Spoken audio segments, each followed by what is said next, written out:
Subscribe कीजिए technology speed channel को और इस बेल आइकॉन को दबाइए लेटेस्ट टेक्नोलॉजी रिलेटेड वीडियोज सबसे पहले देखने के लिए। WhatsApp guys, technology speed channel में आपका स्वागत है। तो दोस्तों, आजकल के स्मार्टफोन्स में एक नहीं, दो नहीं, तीन नहीं, चार कैमरास होते हैं। तो इन 4 कैमरास का आखिर यूज क्या होता है? ऐसे डिजाइन के लिए तो ये कैमरास नहीं दिए गए। तो इन 4 कैमरास का आखिर प्रॉपरली यूज क्या होता है ये आपको पता होना चाहिए।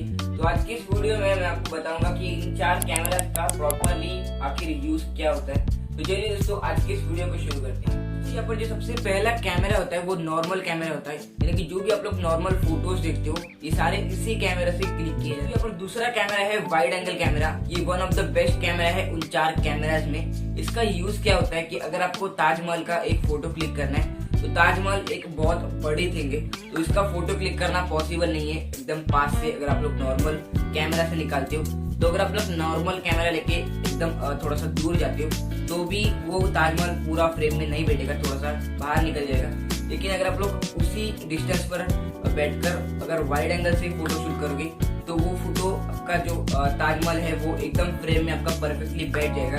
एक्चुअली वाइड एंगल करता क्या है कि सारे छोटे छोटे पिक्सल्स होते हैं उनको ज्वाइन करके एक बड़े फोटो को छोटे फ्रेम में फिट कर देता है। काफी कमाल का ये वाइड एंगल फीचर है। कुछ फोन में मिलता है जिसमें 4 कैमरास होते हैं, उसी फोन में ये वाइड एंगल वाला ऑप्शन मिलता है। तीसरा होता है मैक्रो कैमरा, यानी कि अगर आपको किसी एकदम छोटी वाली चीज का फोटो निकालना है, जैसे कि आपने कोई चावल का दाना लिया और उसका अगर आपको किसी कारण फोटो निकालना है, तो उसका फोटो अगर आप लोग नॉर्मल कैमरा से निकालोगे तो पूरा ब्लर हो जाएगा, क्योंकि एकदम नजदीक से निकालना पड़ता है। और अगर आप लोग जूम करते हैं तो जूम करने के बाद पूरा जो इमेज होता है वो पूरा फट जाता है या फिर ब्लर हो जाता है। लेकिन अगर आप लोग मैक्रो कैमरा का यूज करके वो फोटो निकालोगे तो वो चीज कितनी भी बारीक हो फिर उसका जो फोटो है वो एकदम परफेक्टली आ जाएगा। यानी कि होगा क्या कि मैक्रो कैमरा से अगर आप लोग किसी छोटी सी चीज का भी फोटो निकालोगे तो वो ब्लर नहीं होगा या फिर फटेगा नहीं। एकदम परफेक्टली मैक्रो कैमरा से आप लोग फोटो निकाल सकते हो एकदम बारीक सी चीज का।